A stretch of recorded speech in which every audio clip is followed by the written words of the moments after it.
सुद्धा येत्या 20 तारखेला मुंबईच्या भायखळा येथील राणी बागेतून तर मंत्रालयापर्यंत एक मोर्चाचं आयोजन करण्यात आलेलं आहे। सकाळी 9:30 वाजता भायखळा येथील राणीच्या बागेत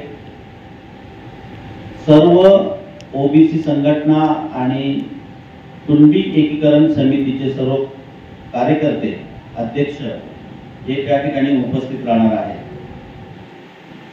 या मोर्चाचं आयोजन का करण्यात आलेलं आहे याचं सगळ्यात मोठं कारण आपल्याला ज्ञात असणं गरजेचं आहे। ते म्हणजे आपल्याला कल्पना आहे की 26 जानेवारी हा प्रजासत्ताक दिन म्हणून आपण साजरा करतो, परंतु या प्रजासत्ताक दिनी आजच्या सरकारने या ठिकाणी एक अधिसूचना मराठा आरक्षणासंदर्भात काढलेली आहे आणि त्या अधिसूचनेमध्ये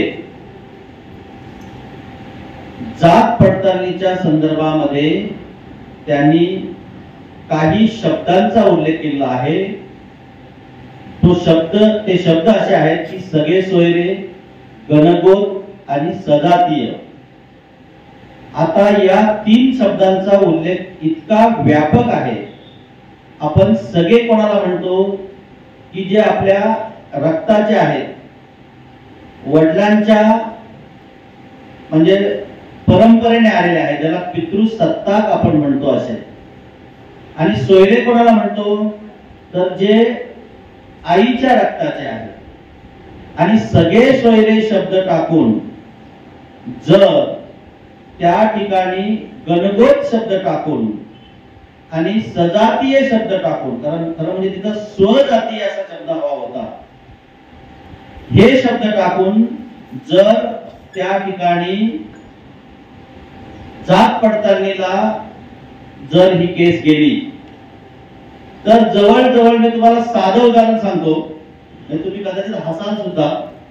आमचे उमेश जोशी आहेत, यांच्या सौ या ओबीसी समाजाचे आहेत आणि मग सजातीय आणि सगळे सोयरे या शब्दामुळे उमेश जोशींची पुढची पिढी ही ओबीसी म्हणून प्रमाणपत्र घेऊ शकते आणि ओबीसी म्हणून पुढचं आपलं जीवनमान पूर्ण करू शकते।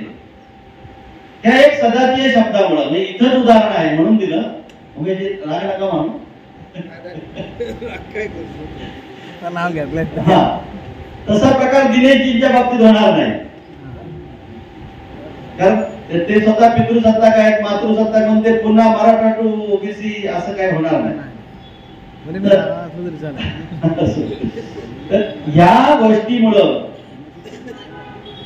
ओबीसी आणि आरक्षित समाज म्हणजे आज ओबीसी समाज जर जात्यात असेल तर आरक्षित समाज सुद्धा सुपात आहे।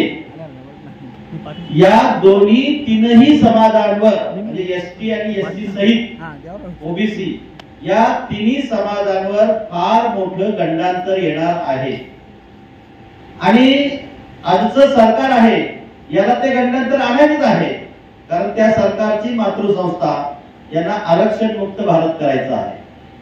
त्यामुळे साहजिकच आहे त्याच्यामुळं या तीनही वर्गावर प्रचंड मोठ्या प्रमाणात परिणाम होणार आहे आणि त्याची जी अधिसूचना 26 जानेवारीला प्रजासत्ताक दिनी काढल्यानंतर त्या अधिसूचनेचं कायद्यात रूपांतर करण्यासाठी सरकारने 1 दिवसाचं विशेष अधिवेशन 20 फेब्रुवारीला विधानसभेमध्ये विधान भवनामध्ये आयोजित केलेलं आहे आणि या 20 फेब्रुवारीला जर हे आयोजन केलेलं आहे, या आयोजनातून जर का हा कायदा झाला तर ओबीसी समाज आणि आरक्षित समाज याच्यावर फार मोठा परिणाम होणार आहे आणि त्याकरता सर्व ओबीसी संघटना आणि कुणबी एकीकरण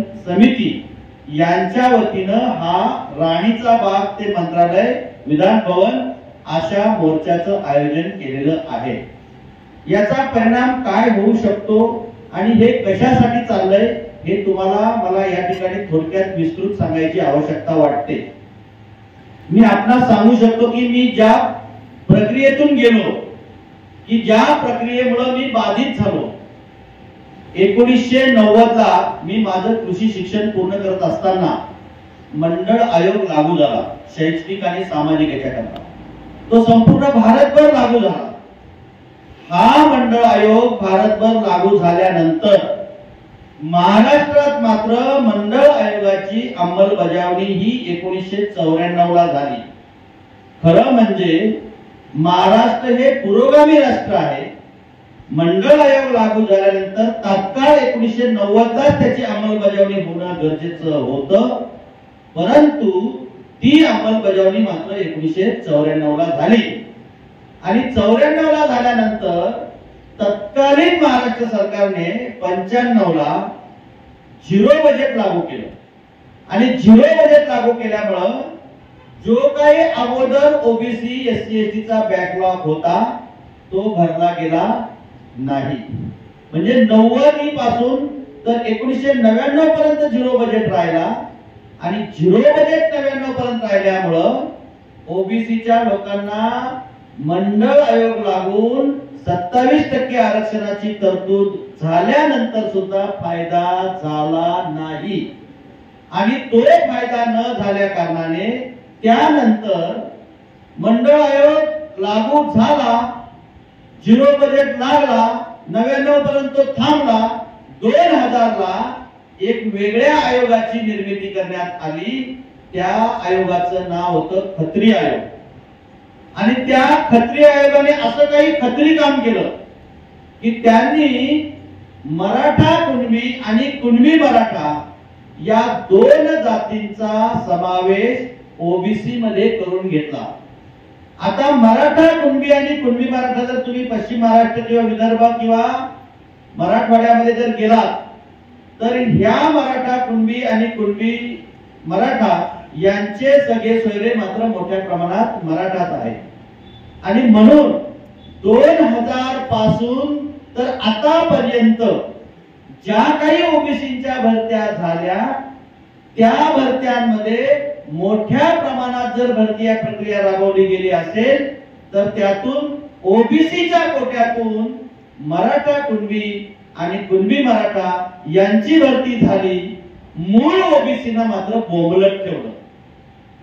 म्हणून तुम्ही आज जर गेलात मराठवाडा पश्चिम महाराष्ट्र या भागात तर तुम्हाला अशी काही गावं दिसतील की ती अधिकाऱ्यांचीच गावं आहेत. एकेका गावात 100-100-150 अधिकारी आहेत.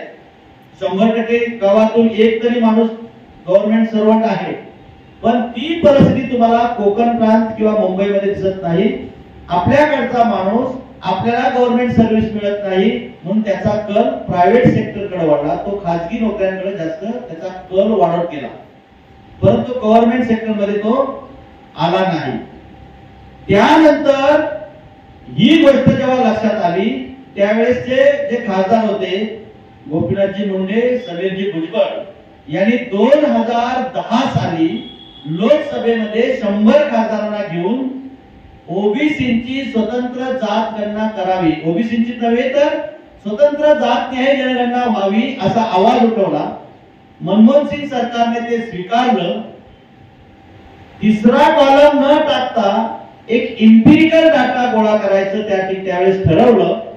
तो इम्पिरिकल डाटा गोळा केला, परंतु त्या इम्पिरिकल डाट्यामध्ये ही सत्य परिस्थिती बाहेर येईल की मंडळ आयोग 1994 ला लागू झाला. मंडळ आयोग लागू झाल्यानंतर सर्व्हिस सेक्टर मध्ये सगळ्यात जास्त फायदा मात्र 2000 च्या खत्री आयोगाच्या माध्यमातून आलेला मराठा कुणबी आणि कुणबी मराठा यांनी घेतला. आणि ते जर क्लिअर झालं तर ओबीसी समाजामध्ये मोठी खदखद माजेल म्हणून तो डाटा बाहेर काढला नाही. तो डाटा दिला तर मूळ ओबीसीची संख्या कळेल.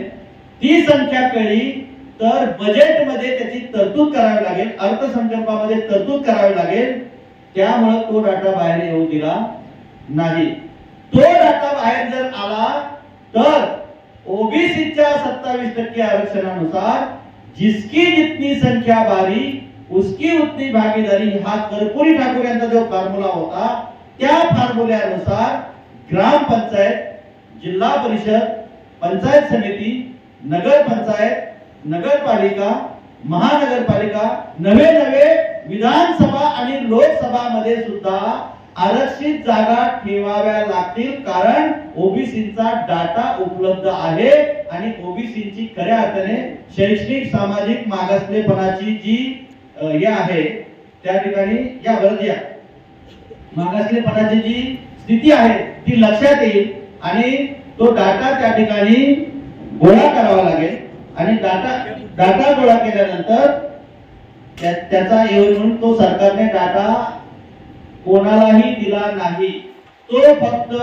रोहिणी आयोग जो नेमला त्या रोहिणी आयोगाच्या ज्या न्यायाधीश होत्या ऍडव्होकेट रोहिणी, त्या रोहिणी आयोगाच्या रोहिणी यांनाच तो फक्त डाटा दिला, दुसरा कोणालाही डाटा दिला नाही। राज्य सरकारने वारंवार डाटा मागितला, वेगवेगळ्या संघटनांनी पुन्हा मागणी केली, परंतु मागणी करून सुद्धा तो डाटा मिळत नाही आणि त्यामुळं जी ओबीसीची ससे ओलपट झाली त्या ससे ओलपटीमुळं आजही आपला माणूस शहरालगत असून शिकला सवरलेला असून सुद्धा तो चांगल्या पदावर जाऊ शकला नाही, जाऊ शकत नाही अशी स्थिती झाली।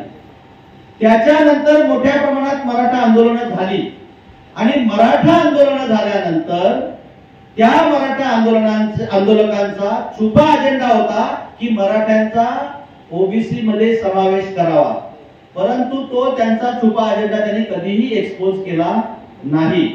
सरकारला हे माहित होतं की जर मराठ्यांना आपण जर स्वतंत्र आरक्षण जर दिलं तर ते योग्य ठरेल, ओबीसी मधून जर आरक्षण दिलं तर ओबीसीचं प्रचंड त्या ठिकाणी हानी होणार आहे, जी हानी मराठा कुणबी आणि कुणबी मराठा यांना समावेश केल्यामुळे झाली आहे त्याच्यापेक्षा जास्त मोठी हानी होईल आणि आता ओबीसी संघटना त्या ठिकाणी जागृत झालेल्या आहेत।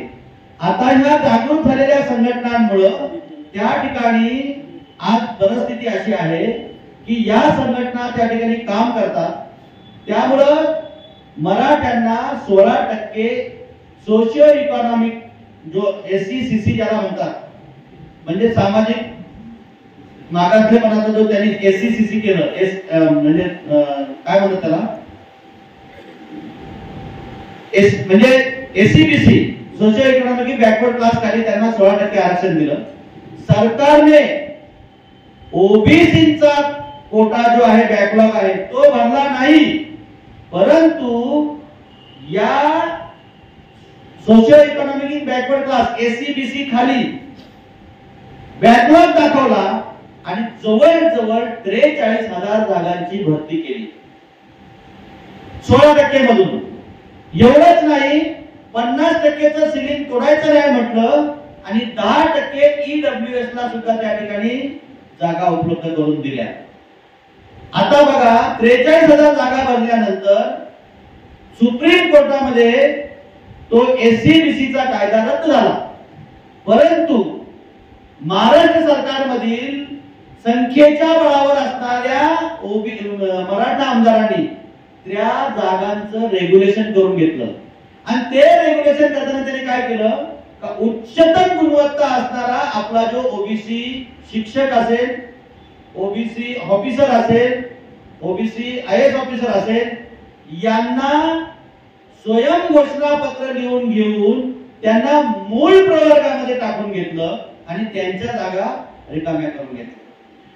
ईडब्ल्यूएस लागल्यानंतर सुद्धा भरती प्रक्रियेमध्ये मोठ्या प्रमाणामध्ये 85% वर हे मराठा समाजाचेच लोक लागली, पण ओबीसीचा जो बॅकलॉग आहे तो भरण्याचा किंवा एससी एसटीचा जो बॅकलॉग आहे ती भरण्याची हिम्मत सरकारने दाखवली नाही। एका विशिष्ट समाजाला प्राधान्य देण्याचं काम सरकार आजपर्यंत करत आलेलं आहे। आम्ही माहितीच्या अधिकाराखाली आता माहिती काढली तेव्हा असं लक्षात आलं की ओबीसीच्या जवळजवळ 6,31,000 इतक्या जागा रिक्त आहेत आणि त्यापैकी रिक्त जागांपैकी फक्त ओबीसीच्या 46% जागा रिक्त आहेत. म्हणजे जवळजवळ 3 लाखाच्या आसपास जागा या ओबीसीच्या रिक्त आहेत. आणि म्हणून आता हा कायदा करून सगळे सोयरे, गणगोत, सजातीय असे शब्द वापरून तो कायदा करायचा. मराठे जरी बोलत असले की आम्ही कुणबी प्रमाणपत्र घेणार नाही, त्यांचे नेते बोलत असले आम्ही कुणबी प्रमाणपत्र घेणार नाही, तरी तुम्हाला माहित आहे एकदा कायदा झाला, निवडणूक लागली ना, ओबीसीची जागा निघाली तर लगेच ते जाऊन ते प्रमाणपत्र घेतील, कारण कायदा आहे आणि त्या जागेवर लगेच निवडणूक लढवायला सज्ज होते. जागा निघाल्या, समजा सरकारी शासनाच्या जागा निघाल्या, नोकर भरती निघाली, तर त्या नोकर भरतीत सुद्धा ह्या ज्या काही 3 लाख जागा आहेत, या 3 लाखामध्ये हे सगळे सोयरे गणगोत त्यांचंच आहे, प्रशासनामध्ये त्यांचंच, लोक विधानसभेमध्ये बलाबल जास्त आहे, त्यामुळे या 3 लाख जागांमध्ये त्यांची भरती होईल. उद्या सकाळ आम्ही म्हणू संघटना की आम्ही कोर्टात जाऊ, आम्ही सुप्रीम कोर्टात जाऊ. जरी आम्ही कोर्टात गेलो, त्या ठिकाणी ते जरी कायदा रद्दबातल केला, पण जागा भरल्यानंतर संख्याबळाच्या जीवावर जसं त्यांनी एससीबीसी च्या खाली 43,000 जागा भरल्या, कायदा रद्द झाला तरी सुद्धा त्या रेग्युलेट करून घेतल्या, तशाच प्रकारे या 3 लाख जागा ते कायदा जरी रद्द झाला तरी त्या जागा रेग्युलेट करून घेतील. पुढचे 30 वर्ष पुन्हा आमच्या ओबीसीची भरती निघणार नाही. हा फार मोठा अन्याय ओबीसीवर होणार आहे. म्हणून 20 तारखेला तो कायदाच होऊ द्यायचा नाही, या उद्देशाने आम्ही दे धक्का आंदोलन भायखळा ते मंत्रालय या ठिकाणी केलेलं आहे. ही स्थिती जशी ओबीसीची आहे तशी स्थिती पाठीमाग एससी आणि एसटीची सुद्धा आहे. त्यामुळं या मोर्चामध्ये सगळ्यांनी हजर राहावं अशी मी या ठिकाणी विनंती करतो. आज जो 18 ते 35 वयोगटातला तरुण आहे यांनी मोठ्या प्रमाणात मोर्चात येणं गरजेचं आहे, कारण हा अन्याय खऱ्या अर्थाने पहिल्यांदा त्यांच्यावर जास्त होणार आहे. अजूनही हा वर्ग जागृत झालेला नाही. अजूनही हा वर्ग हातात तलवार घेऊनच मैदानात आहे. त्यांनी हातात तलवार घेऊन मैदानात नक्कीच रणांगण गाजवावं, परंतु त्याच्या आयुष्याचं जिथं वाटोळं होतं त्या मैदानात सुद्धा त्यांनी यावं आणि खऱ्या अर्थाने आपली स्थिती काय आहे त्याचं आकलन करावं. आणि सरकारला जो दे धक्का आंदोलनाचा इशारा दिलेला आहे त्या दे धक्का आंदोलनामध्ये त्याच्यावर अन्याय होणार नाही याची पण त्यांनी काळजी घ्यावी, अशी माहिती मी आपल्याला या ठिकाणी देतो. ही आपल्या माध्यमातून लोकांपर्यंत जर माहिती गेली तर खऱ्या अर्थाने लोक जागृती होईल आणि लोक जागृती होईल ना, मोठ्या संख्येने जर जमा झाला तर जनतेपुढे सरकारला झुकावं लागेल. जसं जरांगेने मुंबईमध्ये त्याचा मोर्चा आणला, त्या मराठा जनतेपुढे शासन झुकलं आणि त्यांनी घाईघाईमध्ये तो त्या ठिकाणी अधिसूचना काढली, तर ती सूचना कायद्यात रूपांतर झाली तर ओबीसी नव्हे तर एससी एसटी समाजावर सुद्धा मोठा अन्याय होणार आहे. याकरता जे कोणी ओबीसी आहेत, जे कोणी तरुण आहेत, 18च्या पुढचे अगदी लहान मुलं त्यांचं पण आयुष्य धोक्यात आहे, त्यांनी येत्या 20 तारखेला राणीच्या बागेत लवकरच 7, 7:30, 8 वाजेपर्यंत यावं. जे मॉर्निंग करायला जातात त्यांनी मॉर्निंग वॉक करण्यासाठी राणीच्या बागेत यावं आणि या मोर्चात सामील व्हावं. ज्या महिला भगिनी आहेत त्यांनी सुद्धा त्याच्यामध्ये सामील व्हावं. विशेष करून तरुण वर्ग आहे, या तरुण वर्गाने सुद्धा त्या ठिकाणी सामील व्हावं. आणि याचं वृत्तांकन करण्यासाठी तुम्ही सर्व पत्रकार बंधू आहेत, तुम्ही सुद्धा यावं आणि त्याचे साक्षीदार व्हावे आणि ओबीसीवर होणारा जो अन्याय आहे तो याची देही याची डोळा पाहावा आणि जनतेला त्याची माहिती आपण कळू द्यावी, अशा प्रकारची विनंती मी आपल्याला करतो आणि या ठिकाणी थांबतो. जय ओबीसी, जय कुणबी.